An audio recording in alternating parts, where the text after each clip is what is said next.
आप देख रहे हैं एसडीएम न्यूज़। मैं हूं रियाद अंसारी।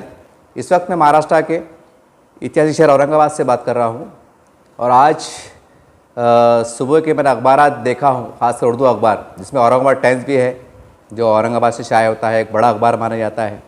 एशिया एक्सप्रेस, ये भी एक उर्दू का बहुत बड़ा अखबार है और इस वक्त मेरे हाथ में एशिया एक्सप्रेस है। इसमें चौथे पेज पे एक न्यूज़ आई हुई है। देखिए, गैरन अर्जियात पर आबाद मकीनों को मालिकाना हकूक़ देने के मुतालबे पर बहुजन विकास अघाड़ी का 17 जुलाई को जेल भरो आंदोलन। ये एक न्यूज़ है। वंचित बहुजन अघाड़ी जो 17 जुलाई को जो जेल भरो आंदोलन कर रही है और हमने मीडिया के माध्यम से देखा है, कई मरतबा देखा है कि इनके कई धरने मोर्चे पूरे महाराष्ट्र में हर तहसील पे, कार्यालय पे होते आए हैं और कई बार उनको इंसाफ भी मिला है और आज भी जो है तो ये लड़ाई लड़ रहे हैं।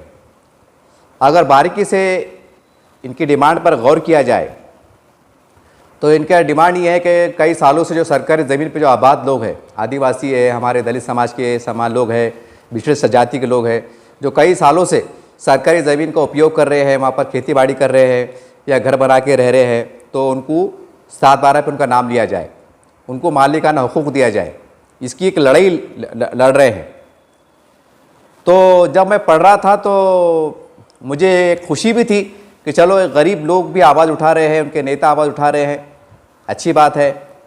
लेकिन एक तरफ बेहद एक दुख और गम का माहौल भी था दिल में। और जब मैं न्यूज़ पढ़ रहा था तो मुझे तमाम देश के और ख़ासकर महाराष्ट्र के बड़े बड़े मुस्लिम नेताओं के चेहरे सामने आ रहे थे कि कितनी हैरत की बात है, कितनी आश्चर्य की बात है कि सरकारी ज़मीन पे आदिवासी समाज जो बेचारे बेघर लोग हैं, गरीब गुरबा है, बिछड़े जाती है, उस पर हम टीका नहीं कर रहे हैं और सरकार से मांग कर रहे हैं कि हमको मालिक बनाया जाए, खेती के लिए ज़मीन दिया जाए या जहाँ रह रहे हैं उनको उनका 7/12 में उनका नाम लिया जाए। और एक तरफ महाराष्ट्र में वक्फ बोर्ड की हज़ारों एकड़ ज़मीन मौजूद है, लेकिन अफसोस के कभी ऐसा धरना मोर्चा नहीं हुआ। क्यों? तो बोले वो उसके अंदर प्रावधान ये है, मंशा वक्फ है। हमेशा जब ये अगर बात शिद्दत से कभी उठी भी है तो हमेशा ये कह कर चुप करा दिया जाता है कि भाई वो मंशा वक्फ है, उसको हम क्या कर सकते हैं। वो देने वाले की जो नीयत है वो देखी जाती है, वो इनाम काय का है, दरगाह का है, मस्जिद का है, कब्रस्तान का है या आशुर खाने का है, क्या सब देखा जाता है। ठीक है, अगर इस नुक्ते नज़र से देखा जाए कि भाई मंशा वक्फ क्या है तो एक बात सही समझ में आती है। लेकिन सवाल ये फिर जो नाजायज़ कब्जे ज़ात हुए, जो कानून में बिठा के जो गैर कानूनी जो कारोबार हुए, जैसा कि पिछले मीडिया में अखबारात में आ चुका, फिर ये कौन सा मंशा वक्फ था? एक सवाल तो उठेगा ना। तो कहने का मतलब ये है कि आदिवासी जो समाज है, हमारा दलित समाज है, मैं इनके लीडरान को और एक कौम को सलाम करता हूँ, सल्यूट करता हूँ कि लीडरशिप इसे कहते हैं कि हज़ारों बेघर लोग हैं, उनको ज़मीन दिलाने के वास्ते, इनको काश्तकारी ज़मीन दिलाने के वास्ते ये जेल भरो आंदोलन कर रहे हैं। ये पूरे महाराष्ट्र में टाइम बे टाइम मतलब धरने आंदोलन करते रहते हैं, गवर्नमेंट के इल्म में बात लाते रहते हैं और काफ़ी जगह उनको इंसाफ भी मिलता है, काफ़ी उनको न्याय भी मिलता है, ये सारी बात है। लेकिन मुस्लिम समाज और ख़ासकर तमाम पार्टी के बोड़ा में, उसके अंदर कोई एक पार्टी नहीं है जो कुर्सी पे है, जो बड़े ओहदे रखते हैं, तो उनकी तरफ कभी ऐसा देखने में नहीं आता कि हम कुछ सरकार से मांग करके कुछ ऐसे तरमीम करेंगे। कि सवाल ये है कि वो वो ज़मीन वक्फ़ी है तो वो कोई ऐसा वो मस्जिद नहीं है कि भाई चलो वहाँ नमाज़ पढ़ो और बस सजदा टेको और बाहर आ जाओ। ऐसा कोई रहता था भाई चलो धर्म स्थल है, भाई दरगाह बनी हुई है, कैसा व्यवहार कर सकते हैं, कैसा कारोबार कर सकते हैं, थोड़ी बहुत बात समझ में आती। ये तो ओपन मामला है पूरा और यहाँ पर कोई प्लानिंग नहीं और धड़ल्ले से जो तो मुस्लिम लीडरशिप पूरे महाराष्ट्र में डंका बजाती है, नाइंसाफ़ी का रोना रोती है और जबकि गैरन ज़मीनात मौजूद है। मगर हमारे महाराष्ट्र के तमाम जो मुस्लिम लीडरान हैं उनके दिमाग में ये बात नहीं आती कि भाई हमारे पास जो वक्फ़ी ज़मीनात है तो हम उसके ऊपर भी कोई एक योजना लाएँ, सारी बात करें। इसके ऊपर हम ध्यान ही में नहीं लाते।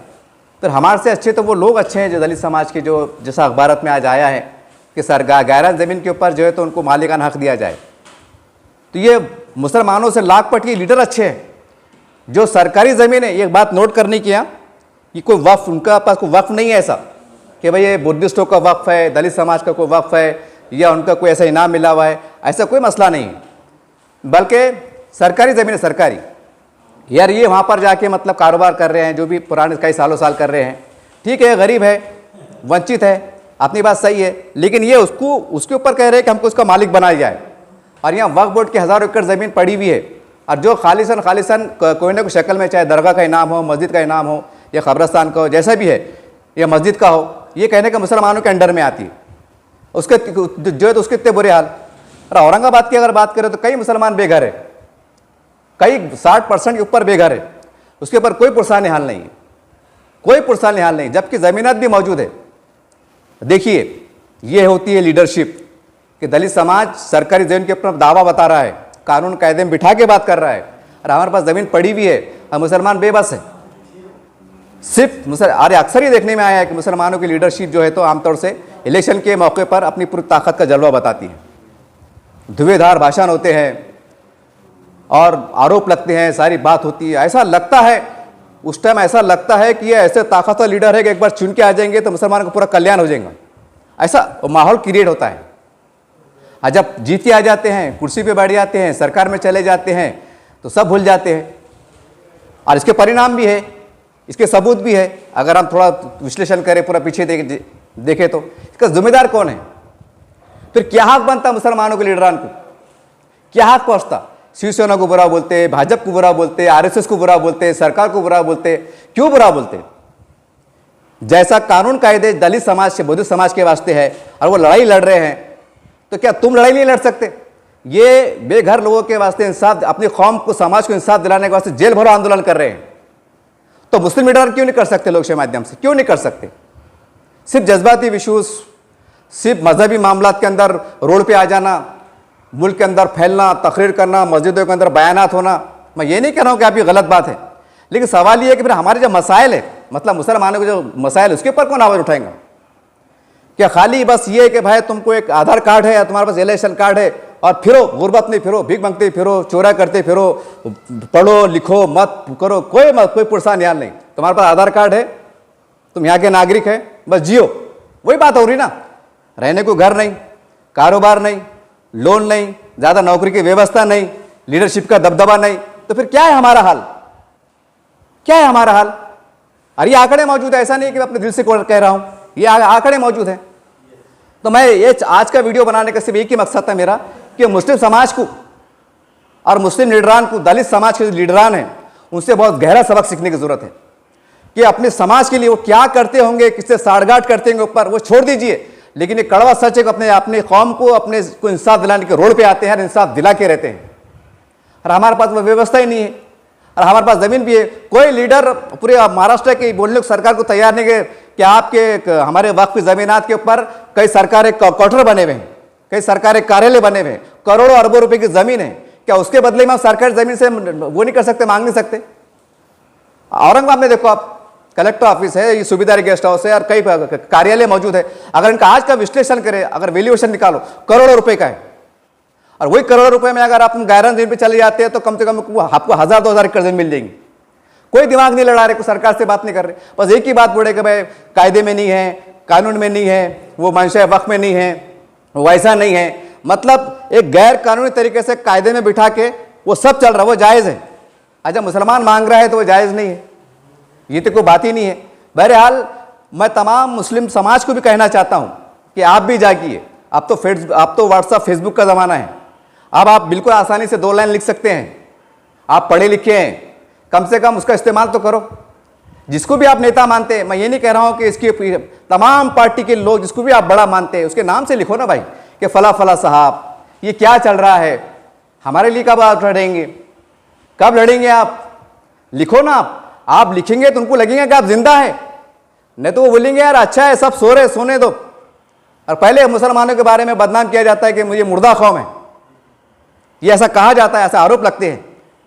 तो ऐसा कब तक चलने वाला है और कब तक बर्बादी होती रहेंगी? तो उम्मीद करते हैं कि ये, मैंने जब खबर पढ़ रहा था मैं उर्दू अखबार में, तो मेरे को बहुत तकलीफ हुई। मैं सोचा चलो झिझोड़ने के लिए कुछ तो कहूँ।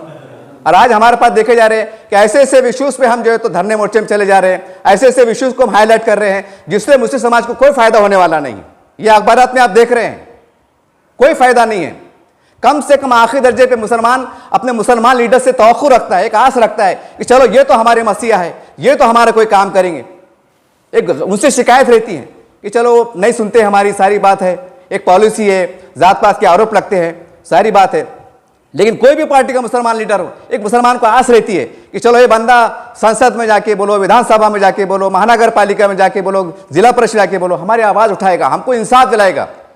अब आप कहेंगे साहब हम तो आवाज़ उठा रहे हैं, हम तो पत्रकार परिषद भी ले रहे हैं, क्या आप देख नहीं रहे हैं? तो मेरा जवाब ये है आपको जनता की तरफ से कि ऐसी आवाज़ उठाने का भी क्या मतलब जब इंसाफ नहीं मिले। मैं आवाज़ उठा रहा हूँ, चिल्ला रहा हूँ, लोग तालियां बजाएंगे, 2 मिनट की कमेंट करेंगे, वाह क्या बात है, गुड कर देंगे और भूल जाएंगे। तो मेरा ऐसा बोलना भी क्या काम का है? कहने का मतलब ये है कि आप पावर में हैं, अगर सरकार आपकी सुनती है तो आपका कर्तव्य बनता है कि पूरी तन मन धन से उसके ऊपर भिड़ के काम करें, क्योंकि आप पावर में हैं। हम नहीं कर सकते, हम एक सोशल मीडिया की मदद से खाली चिल्ला पुकार कर सकते हैं जो हमको अधिकार मिले हुए हैं, लेकिन आप बहुत कुछ कर सकते हैं। प्रैक्टिकल करके बताइए साहब कि ये काम हुआ है, मुसलमानों ने हम पे भरोसा किया। पूरे महाराष्ट्र की बात कर रहा हूं मैं, यार किसी एक लीडर को नहीं कह रहा हूं मैं, हर मुसलमान लीडर कह रहा हूं, आप साबित कीजिए। वो छोड़ दीजिए किसकी सरकार आएगी, क्या गठबंधन होगा, कौन चुन के आएगा, क्या नहीं आएगा, बात का विषय। आप ये करके बताइए कि ये मसाइल थे, बहुत बड़े मसाइल थे, हमने करके बताया, ये आपके सामने सबूत है। ये तो हो ही नहीं रहा है, ये तो हो ही नहीं रहा है, सिर्फ जज्बाती इश्यूज पे बात हो रही है। तो उम्मीद करता हूं कि तमाम मुस्लिम लीडर्स, तमाम पार्टी के लोग, कि देखिए आपकी बहुत बड़ी जवाबदारी है। ये कह के आप बच नहीं सकते कि भाई बीजेपी वाले हैं, आरएसएस वाले हैं, शिवसेना वाले हैं, ये आप बच नहीं सकते। संविधान सबके लिए है, हाई कोर्ट सबके लिए है, सुप्रीम कोर्ट सबके लिए है। इसका सबसे बड़ा उदाहरण ये संभाजीनगर औरंगाबाद की लड़ाई। क्या आप लड़ रहे हैं ना, कोर्ट में लड़ रहे हैं ना आप, इंसाफ होगा नहीं होगा, क्या होगा वो बात की बात है, आप लड़ रहे हैं ना, लड़ रहे बल्कि कोई मामला थमा हुआ है? यहाँ तो लड़ाई हो रही नहीं है, सिर्फ बयानात चल रहे हैं, सिर्फ बयानात चल रहे हैं। औरंगाबाद की मिसाल ले लो, जो अपने घर की योजना में कम से कम 25,000 के ऊपर जो घर है, मतलब मुसलमानों के बेघर लोग मुसलमान, और जबकि सही आंकड़ा अगर निकालेंगे पूरे औरंगाबाद का 50,000 के ऊपर है। और वक्फ जमीनात भी मौजूद है और बड़ी बड़ी लीडरशिप मौजूद है, एक लीडरशिप नहीं है, कई बड़ी बड़ी लीडरशिप मौजूद है, वो काम नहीं कर रहे हैं। जब अपनी जमीन में से, अपने अधिकार में से अगर हम इंसाफ नहीं दिला सकते तो सरकार से क्या लड़ेंगे? और फिर क्यों इलेक्शन में आते, और फिर बड़े बड़े बातें होती, बड़े बड़े वादे होते, क्यों होते? नहीं करना चाहिए। ये मैं नहीं कह रहा हूं, जनता में चर्चा है साहब, चर्चा है, उसको पेश कर रहा हूं। तो उम्मीद करते हैं जनता भी जागेंगे, आप भी जागो और सवाल पूछने की ताकत और आंख में आंख मिलाने की बात करो। कोई तलवार लेके आपको मारना नहीं, डरने की बात नहीं है। एक अच्छे अंदाज से पूछो कि साहब ये आया था कायदा, ये आप कर सकते थे, ये आपने क्यों नहीं किया, ये आप पूछो।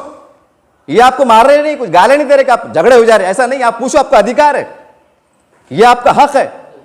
तो उम्मीद करते हैं कि जनता भी जागेंगी और मुस्लिम लीडर खासकर, ये दलित समाज के जो हमारे लीडर है, जो एक एक्टिविटी करते हैं और अपने समाज को न्याय दिलाते हैं, और जब तक न्याय नहीं मिलता संघर्ष करते रहते हैं। तो इससे इनसे आप कुछ प्रेरणा लें और ऐसा कुछ करके बताएं कि जब 75 सालों में नहीं हुआ, साल 2 साल में हो गया। तो उम्मीद करते हैं यही आज मुसलमान, क्योंकि आज मुसलमान थक चुका है, बेबस है, निढाल है, हार चुका है, हर तरफ बेबसी है, हर तरफ मायूसी है कि कौन हमारे साथ इंसाफ करेगा, कौन हमारी मदद करेगा। ये आप जरा सर्वे कीजिए, ये सर्वे कीजिए, क्योंकि आज भूख से बुरे हाल है, रोजी से बुरे हाल है, गुर्बत से बुरे हाल है। अब इससे ज्यादा मार क्या होना? फिर क्या, फिर सेंटर में, राज्य में बीजेपी आओ कि कोई भी आओ जाओ, क्या फर्क पड़ता है जब इनके दिन बदलने वाले नहीं हैं, जब ये गुर्बत में चल रहे हैं, परेशानी में चल रहे हैं, फिर कोई भी सरकार आ जाओ, क्या फर्क पड़ता है? इस तरह की एक एहसास से कमतरी का लोग शिकार हो रहे हैं। तो उम्मीद करते हैं तमाम मुस्लिम लीडरान एक जज्बे के साथ, एक सोच के साथ आप उठिए, यही आपसे एक दर्दमंद अपील है।